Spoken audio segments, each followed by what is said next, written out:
Read this question, discuss the continuity of sine function. लेकिन किस पर चेक करना है वो नहीं बता रखा। तो एट एक्स इक्वल्स टू सी, और सी को बोला रियल नंबर। सी को हम लोग क्या मान के चलेंगे अपनी तरफ से, as such a real number. Real number पर हम लोग इसको चेक करेंगे कॉन्टिन्यूटी। तो LHL limit x goes to c minus sine x, put x equals to c minus h, x goes to c then h goes to 0, limit h goes to 0 sin c minus h। अब आप लोग ना यहाँ पर अगर h को direct 0 put कर दोगे तो sin c आ जाएगा। बट अगर बाई चांस हम लोग इसको सिंप्लीफाई भी कर दे, sin c cos h minus cos c sin h, और अब भी 0 पुट कर दे तो sin c cos 0 minus cos c sin 0। चलिए, cos 0 जो होता है वो 1 होता है और sin 0 0 होता है, तो आपके पास फाइनल आंसर sin c। इसी का RHL भी निकालोगे, ठीक है। RHL और इक्वालिटी फंक्शन कैसे निकलेगा वो देख लीजिए। F X equals to sine X है, सी पुट कर दिया तो साइन सी आ जाएगा, राइट। ये इक्वालिटी फंक्शन भी कर दिया मैंने, LHL भी कर दिया। RHL में से फर्क क्या होगा, माइनस की जगह प्लस आ जाएगा, फंक्शन वही रहेगा, आंसर सेम रहेगा। तो जब ये फंक्शन मेरा तीनों पे कॉन्टिन्यू, मतलब LHL RHL और एफ इक्वालिटी कांस्टेंट इक्वल आ जाएंगे तीनों चीज, तो हम लोग क्या बोलेंगे, this function is continuous at every real number, all real number, ठीक है। ये रियल नंबर पर हमेशा कॉन्टिन्यूअस फंक्शन रहेगा। करिए कंप्लीट, और इसके बाद ना tan वाला भी कर दीजिए।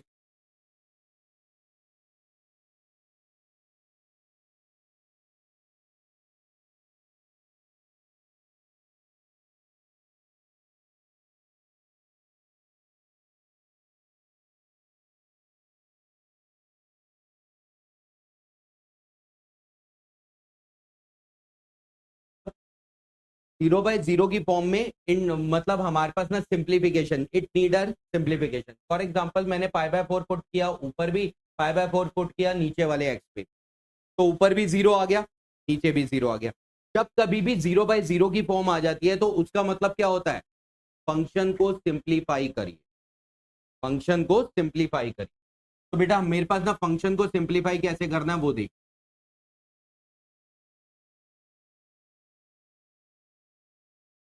कॉट एक्स माइनस 1 है, कॉट एक्स को तो लिख दीजिए कॉस एक्स अपॉन में साइन एक्स माइनस 1, लेकिन साथ साथ ना रैशनलाइज कर दीजिए, root 2 cos X plus 1।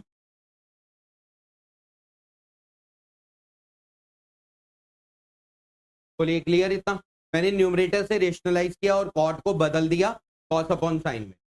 Okay, ऊपर आ गया आपके पास a minus B A plus B, 2 cos square x minus 1, A square minus B. नीचे आ गया आपके पास रूट 2 कॉस एक्स प्लस 1, पहले ये वाली टर्म लिख दी, पीछे वाली टर्म, और यहां पर ना एलसीएम ले, एलसीएम लूंगा तो क्या बनेगा, और जो एलसीएम लिया वो आ गया नीचे, ये साइन एक्स न्यूमरेटर में चला जाएगा, ठीक है।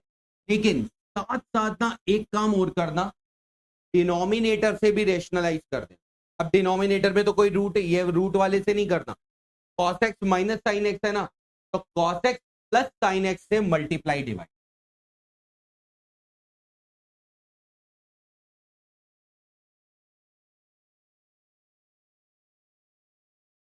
भाई ऊपर आ गया 2 cos स्क्वायर एक्स माइनस 1, ये साइन एक्स आ गया, और cos x plus sine x.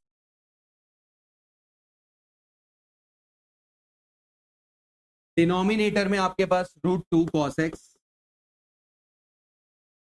Plus 1, cos a minus b cos square x minus sine square. भाई आपके पास ये जो प्रॉपर्टी बनी 2 cos square x minus 1, cos 2 theta की प्रॉपर्टी है, it is cos 2x sin x और cos x plus sin x। नीचे आपके पास √2 cos x plus 1 cos 2x। अब ये जो फंक्शन बचा ना, ये फंक्शन यूज करोगे LHL और RHL। ठीक है, ये सिंपलेस्ट फॉर्म हो गई। अब LHL देख लीजिए ताकि क्लियर हो जाए स्टेप्स क्या लिखने हैं। Limit x goes to π/4 minus, और फंक्शन आ गया आपके पास sin x cos x upon में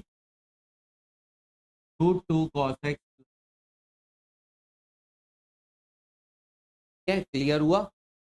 अब आप लोगों ने करना क्या है भाई, वही सेम π/4 माइनस h,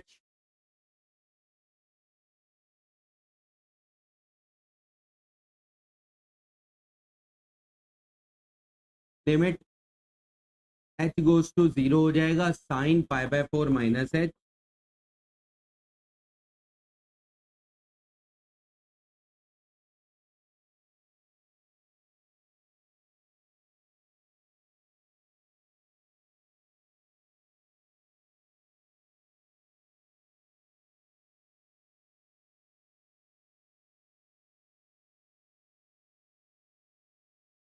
बेटा। अब आप लोग ना h की जगह 0 पुट कर दीजिए।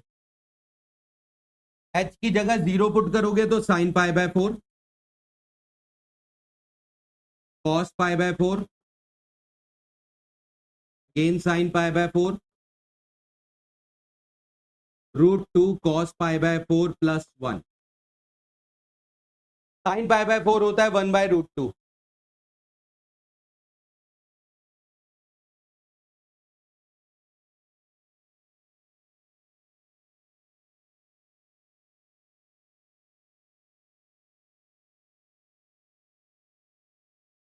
अब आपके पास 1/√2 में 1/√2 जोड़ा तो क्या आ गया आपके पास 2/√2। ठीक है, और बाहर भी 1/√2 है, वो मल्टीप्लाई हो जाएगा, तो ये आ गया आपके पास 2/2। नीचे आ गया 2। क्लियर? ऊपर वाला ये 2 कट गया, तो आपके पास फाइनल आंसर बचा 1/2। LHL 1/2 आया है, RHL भी सेम आएगा, और इक्वालिटी फंक्शन में यही वाला फंक्शन है, इतना ही। इक्वालिटी जो शुरू होगी वो यहीं से शुरू होगी, तो अगले फंक्शन तो एज इट इज ये यूज करोगे, और x की जगह क्या पुट करोगे π/4। तो ये फंक्शन मेरा कॉन्टिन्यूअस होगा एट π/4। राइट, करिए कंप्लीट। ओके, यहाँ पर ना आप लोगों को LHL RHL जो करना है ना, वो 3 पर चेक कर। लेकिन 3 पर ना ये क्वेश्चन देखो साफ साफ बोल रखा है, this function is continuous at 3। ये फंक्शन मेरा कॉन्टिन्यूअस है 3 पर, और मुझे ना इन दोनों के बीच में ना रिलेशनशिप फाइंड कर। तो रिलेशनशिप कैसे फाइंड होगी वो समझिए। LHL फंक्शन करिए 3 माइनस, सेम वही स्टेप अपने फॉलो करिए। x गोज टू 3 है, then h goes to 0।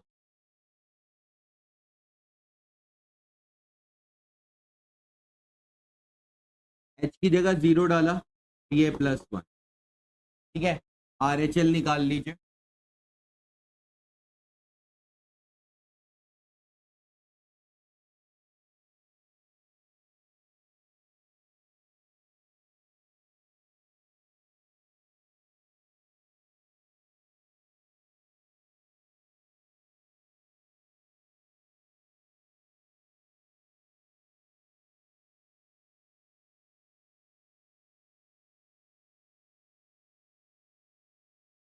fx is, since fx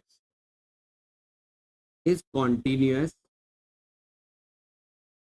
at x equals to 3, तो LHL equals to RHL, तो 3a plus 1 equals to 3b plus 3, 3a minus 3b equals to 2। This is a relation, a और b के बीच में जो relation आ गया। अब मैंने यहाँ पर इक्वालिटी क्यों नहीं, भाई इक्वालिटी अगर ऊपर वाले से निकाल भी लेता तो यही सेम चीज आती, क्या जरूरत है। हाँ, इक्वालिटी उस केस में जरूर निकालना अगर LHL RHL दोनों सेम आ रहे हो। अगर दोनों सेम आ रहे हो तो इक्वालिटी को जरूर निकालना, और अगर सेम ना आ रहे हो तो भैया ऐसे ही कर लेना। ठीक है, कंप्लीट करिए फटाफट ये क्वेश्चन। यहां देखिएगा बेटा, 0 से छोटा lambda x square minus 2x है और 0 से बड़ा 4x प्लस 1। ठीक है, मैंने यहाँ पर LHL फंक्शन करना है, limit 0 minus lambda x minus 2 put किया आप लोगों ने, x equal minus minus. x अगर 0 है तो h आपके पास 0 ही रहेगा,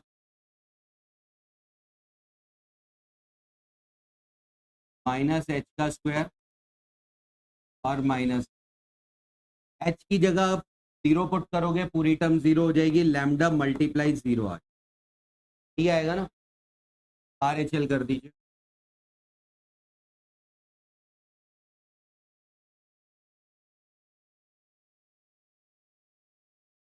जब आप इसको सॉल्व करेंगे तो आपके पास आंसर क्या आ रहा है?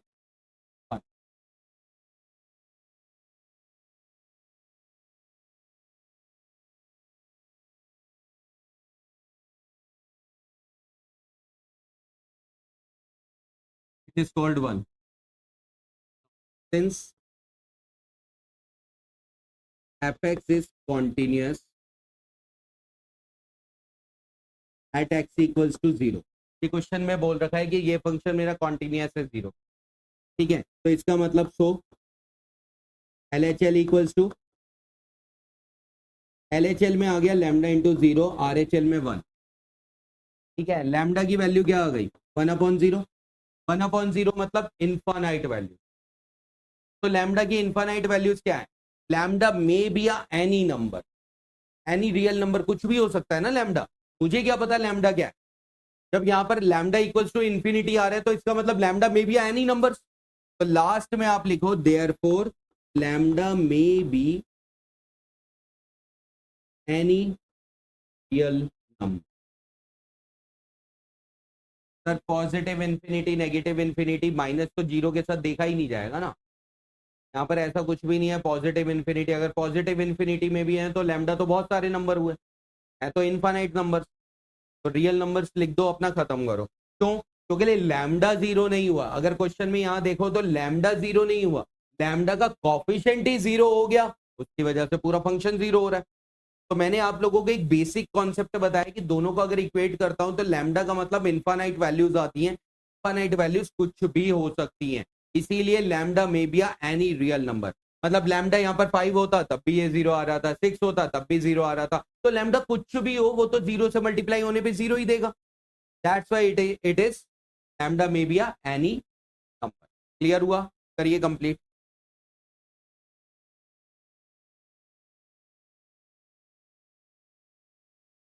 चल function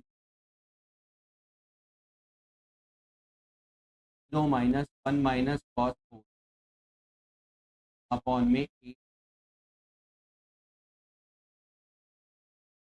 minus 1 minus cos x का फॉर्मूला होता है 2 साइन स्क्वायर। काट दिया आपने। इसका मतलब limit x goes to 0 minus sine 2x upon 2x का होल। ध्यान से समझिए, बनेगा ये भाई, ऊपर साइन 2x है उसका स्क्वायर आ रहा है, नीचे 4x स्क्वायर, 4x स्क्वायर को भी 2x का स्क्वायर लिख सकता हूँ। अब आप लोग यहाँ पर पुट करके वो स्टेटमेंट अब शुरू करिए। Put x equals to 0 minus H, x goes to 0 then h goes to 0, limit h goes to 0 sine 2 minus H डाला और नीचे भी माइनस एच। पहले ना माइनस कॉमन लेके माइनस काट दो, तो माइनस काटोगे तो क्या बनेगा हमारे पास भाई? Minus sign 2h minus 2h, minus minus cut गया। इसका मतलब साइन थीटा अपॉन थीटा क्या होता है? अगर थीटा 0 के गोस हो रहा हो दैट इज 1 का स्क्वायर इक्वल्स टू 1। ये LHL के स्टेप आ गए, और यही स्टेप तो सारे कहाँ काउंट हो जाएंगे? RHL में। तो LHL RHL दोनों क्या आएगा? 1 1, दोनों 1 1 आएगा। बट मैंने आप लोगों को बोला अगर LHL और RHL आपस में इक्वल आ रहे हो तो इक्वालिटी जरूर निकालना, क्योंकि क्वेश्चन में बोल रखा है कॉन्टिन्यूस। ठीक है, तो RHL भी आप कैलकुलेट करोगे, it is also equals to 1 year. But equality function fx equals to k दे रखा है और 0 डालने पर भी ये k आ रहा है। और since fx is continuous at x equals to, ये फंक्शन मेरा कॉन्टिन्यूस फंक्शन है 0 पर, तो LHL इक्वल्स टू RHL। अब यहां पर LHL RHL और F0 तीनों लेके, LHL RHL तो 1 ही है, k को 1 लिख दो। ठीक है, F0 k आ गया, that's why k equals to 1। क्या आंसर? ठीक है, करिए कंप्लीट।